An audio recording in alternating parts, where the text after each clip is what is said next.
9.5 months ago, on January the 3rd, Bridgewater named you co-CEO. You, a mystery man, somebody almost no one outside the firm had ever heard of. And here you are today, still pretty much an unknown quantity, so I think we should begin by having you tell us your story. Who is Nir Bar Dea, and what's he all about? I love the mystery. But yeah, first of all, there was a principle there of doing before I speak. There was a desire to get in the role and actually do things. And then I think to get to know me, I know for a lot of people, I'm not necessarily what they would be expecting. I don't sound like it. I might not look like it for the role of the CEO of Bridgewater. And I think to understand that, you have to understand where I come from, because it is different. I come from the other side of the world with grandparents that came from Libya and Poland and Hungary, some of them escaping the Second World War, losing their families in the Holocaust, and really fugitives with their backs to the wall came to what is now Israel. And the reason that's so important, because the arc of my life, my raising, is so intertwined with that story. My first memories are sitting in my grandparents' bakery. This is this Libyan guy named Shimon and this Polish woman named Rachel, who married in this extremely unlikely marriage and started a bakery. I can still smell the bread and the cookies. And seeing that generation of people literally build a country around me. My earliest memories are of dirt roads and then an industrialized city of Tel Aviv. And then for any of you that know Israel today, it's this innovative, developed country. And that lesson, Erik, of what people, the right people, when they come together and they share culture and values, can accomplish really unbelievable things, underlies everything about my life. So I'll fast forward, and 8 years ago when I get to Bridgewater and I'm thinking about whether I'm going to stay here in the United States, I have that memory of reflecting back and saying, I found something I've been looking for a long time, which is an amazing group of people at Bridgewater that share a deep culture and common values and are on this audacious mission to understand how the world works. You have what I would call an uncommon background for a hedge fund executive, let alone a chief executive. You're a former officer and platoon leader in the Israeli military, who, I should add, founded a drone startup, worked in real estate, served as an advisor and speechwriter to Israel's UN mission. Not common. How did you land at Bridgewater, and what was your trajectory from 8 years ago to the C-suite? You described the path pretty well. And again, I can take you through those three components that I've mentioned. Any one of those stops, whether it's in the military, in the Israeli mission to the United Nations, in the startup, it was always about getting together a group of people that had such deep common grounds and wanted to do something that excited me. I can go through any of those pieces, and I think the diversity of those experiences make the complexion of who I am today. And then the landing at Bridgewater was much more around finding those values than being attracted necessarily to asset management at that point. It was finding a home, a place where I could be myself. Like, how did you stumble? I mean, people have heard of Bridgewater, but it's not the kind of thing that you necessarily would have come in contact with. Did somebody recruit you? Did you respond to a job ad? Funny story. So no, Karen Carniol-Tambour, who's one of the most talented people we have at Bridgewater. She's the CIO of our sustainability fund, and reached out to me. And she's like, I've heard about you in the Israeli circle. She's also Israeli, and why didn't you come talk to us? And I came and I interviewed at Bridgewater 8 or 9 times. And it was that process of getting to know each other at the deep levels that I've just described. And just on the other half of your question of, because I get this question also of, you're 41 and you're the CEO of Bridgewater, and how did that happen? Like, how did that happen? And I think for a lot of us that had successes and failures in life, we know it's a combination of the opportunities that we either create for ourselves or we're lucky enough to stumble upon, and then what we do with those opportunities. And I was very lucky to cross paths with Bridgewater when Bridgewater was facing one of its most important challenges in decades. So back in 2015, when I come to Bridgewater, Bridgewater starts the journey of transitioning. And when I land in the investment engine at Bridgewater, on the ground level with our equities team, it's the beginning of thinking about how we're going to transition our investment oversight from Ray Dalio to the next generation. I just want to stop you for a moment because anyone outside the firm probably doesn't know what the investment engine is. If I'm not mistaken, it's the combination of research, portfolio construction, trading across asset classes, correct? Good job. It's the hub. It's the brain. It's where it gets done. It's where we create insights about how the world works and then translate those insights into portfolios that serve our clients. Nir, I referred to this earlier. A generational shift is underway at Bridgewater. It took 12 years, actually, of trying, but Ray has finally let go, right? Giving up control of the firm. Why is that so important? So I think it's so important, and I want to comment on the 12 years also, but it's so important because that's the future of the company. So many organizations fail to move from this founder stage, especially when you have such an iconic founder like Ray, and actually create a sustainable institution. So it's everything. I mean, when you think about this mission, when you think about we're 47 years into Bridgewater now, when you think about the next 50 years or the next 100 years, and keep evolving this amazing organization and serving our amazing clients well, making it through this transition meant everything about the future. Ray's 73, and forget about just Ray being 73. Where are the next ideas going to come from? The hunger, the innovation. This was a must-win battle for us. And when you look around, people talk about 12 years, and I'm like, yeah, it's a long time, but it's also a very hard thing to do. And I think if any of you know our industry, it's much easier to recall failed attempts than successful attempts. Ray himself has described the transition as very challenging. You just said it's not easy to do. Help us understand why. Why is it so difficult?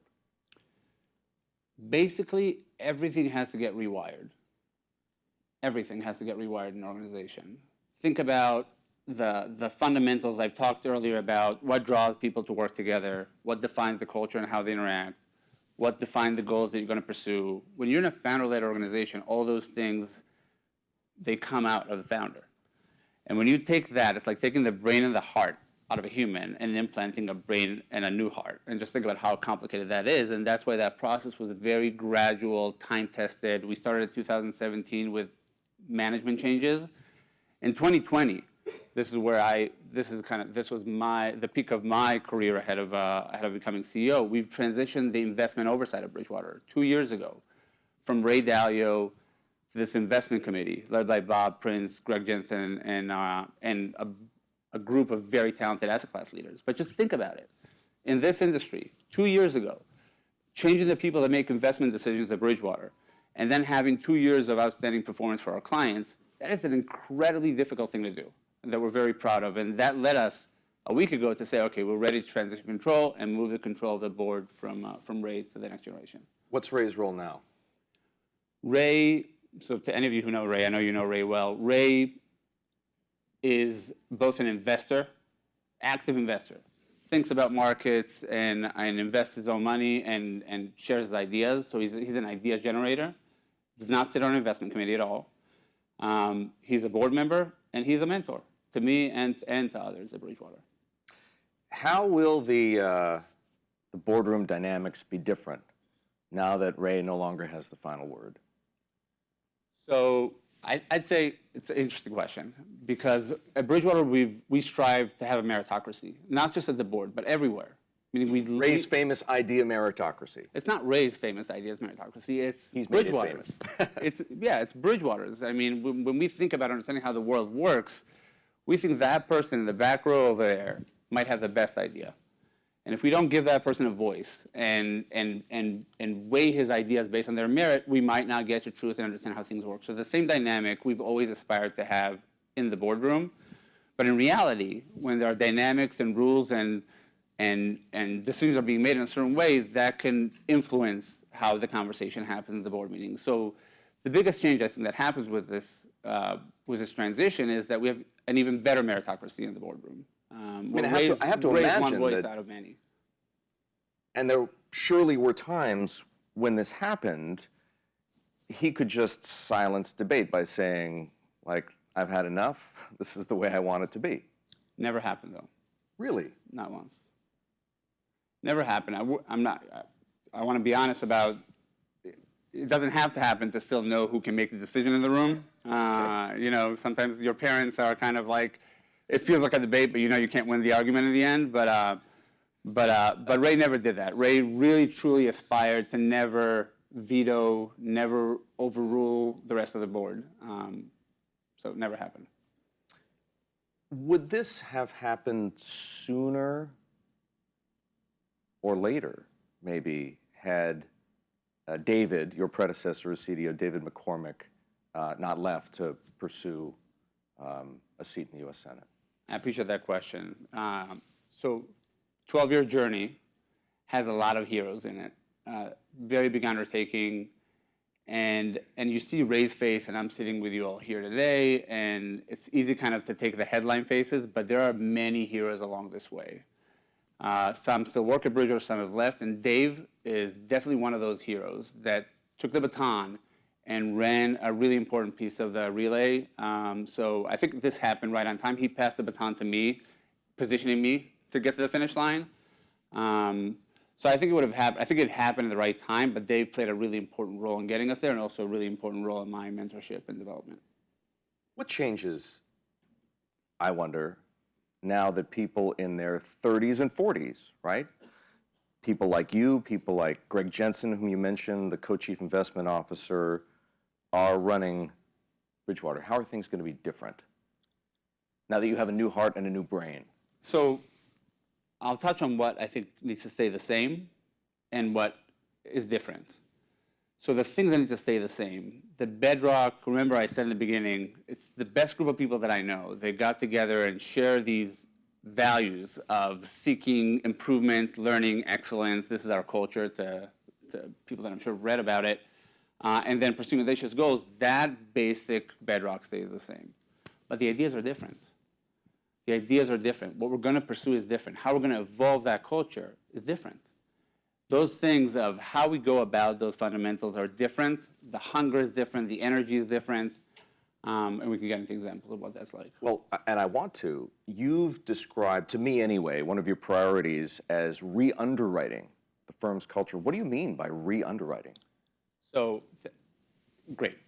So if we just go to what the firm's culture is, I said it quickly. Let me say it slower. I mean, and let's be clear, the firm's culture has something of a reputation.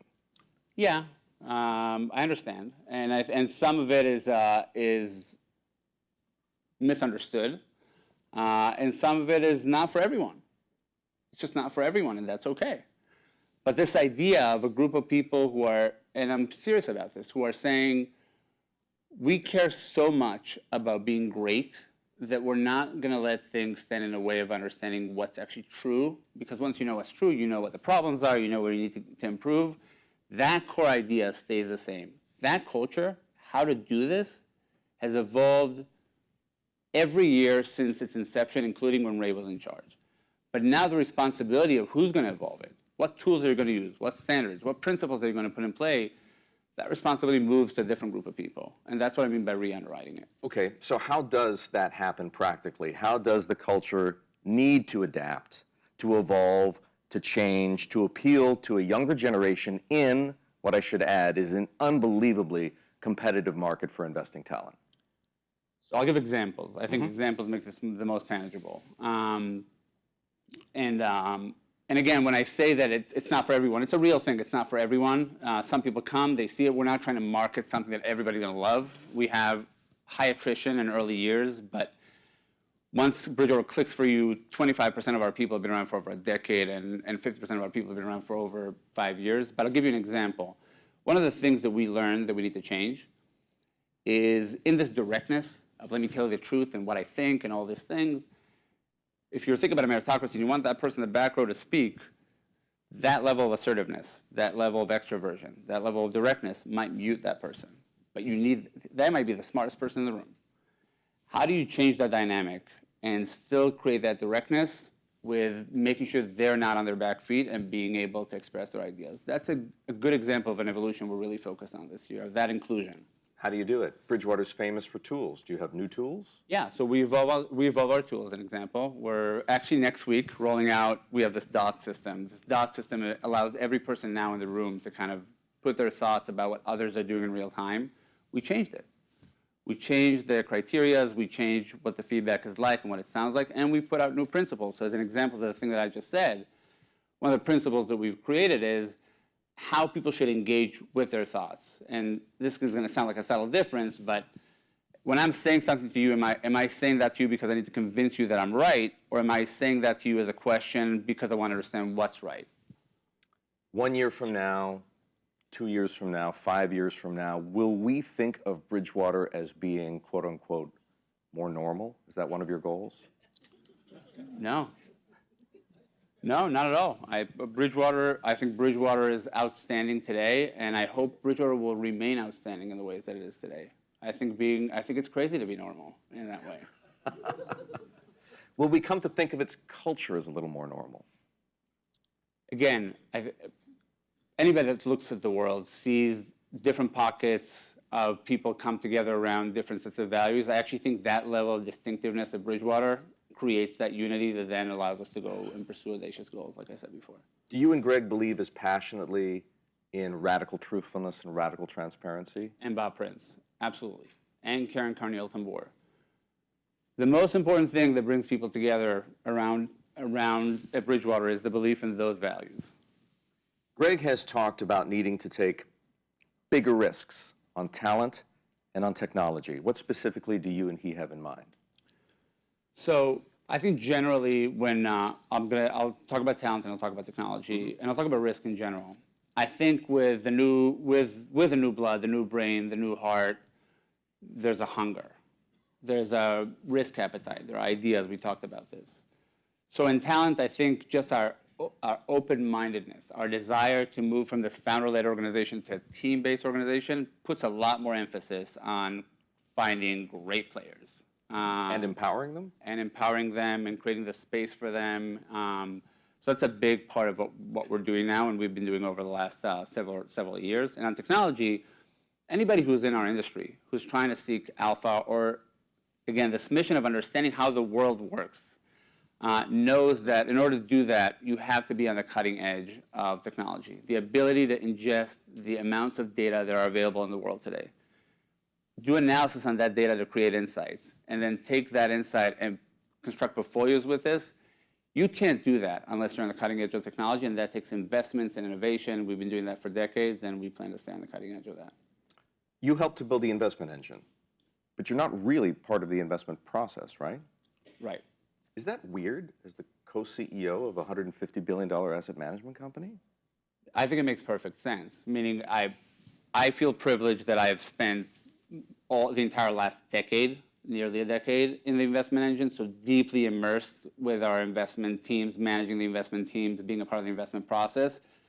People need to know what they do best. I'm not the best investor, you're going to find, but I design the investors really well, do their jobs well, and I set the strategic priorities and the culture and the people, and it takes a partnership like that between me and Mark Bertolini, who's my partner, along with Greg Jensen and Bob Prince and Karen and others, to create that synergy of 1 + 1 = a lot more than 3. So in addition to talent and technology, which are clearly priorities, what are some of your other priorities as co-CEO?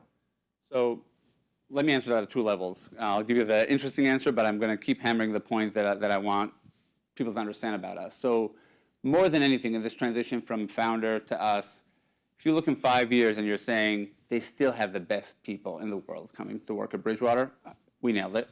They're still operating in this uncompromising way to seek excellence and learning and truth. We nailed it. And they're still going after audacious goals to help them understand how the world works. We nailed it. And then underneath that, you can expect 4 things from us. 1, we've been on this journey to marry our top-down macro understanding to bottoms-up understanding, which is more and more feasible because of how technology has been evolving. And that gives us a lot of opportunities in the equity space and in the credit space. You can expect us to keep mining in that direction in serious ways. Second is we've been involved in China and have been leaders in understanding China. And you can expect us, given how big of a deal that is, to keep leading on that front. Sustainability has been a big deal. We can get into why. And then the last thing is the technology that surrounds all these things, as I've touched on before. Those are four threads that if you look at our goals over the next 5 years, you should be able to measure us against each one of those four. Couple of quick questions then. Say a little bit more about sustainability. It's becoming, rightly or wrongly, a controversial topic.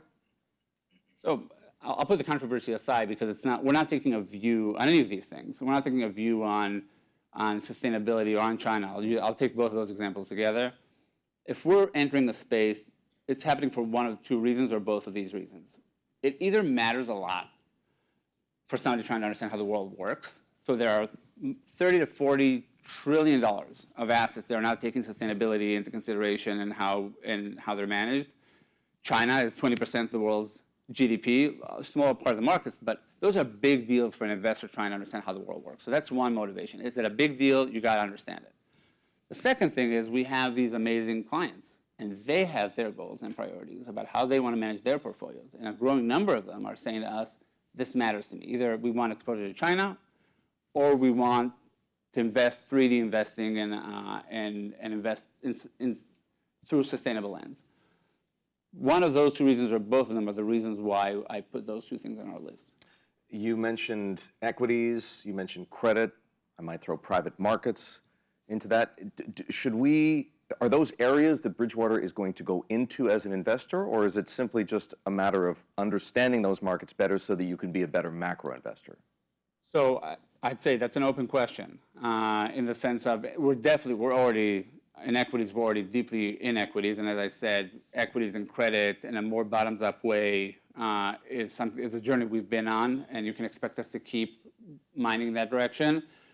But I would say even things like private assets, it's not that it's within our plans now, but it's certainly been a growing force that matters to any investors and our ability to understand that. And if at any point we would have thought, hey, you know what, to create the best portfolios for our clients, we should get into that space, then we would have done it. It just wasn't the thing that we needed to do. Nir, your clients have a very simple way of defining first and then measuring success, returns. Mm-hmm. And this year, Bridgewater's returns, at least in the pure alpha strategy, are good. How do you define and measure success? So first of all, yes, I'd say since that change that we've done in the summer of 2020, moving to the investment committee, we've delivered really great results for our clients. But I would just come back to the point that I made about my grandparents in the beginning of the conversation. Our success and the ability to create returns for our clients through the years is just going to be measured by having the great people come work at Bridgewater, having them operate in the culture that we've discussed, and keep thinking critically about the most audacious goals for us to pursue together.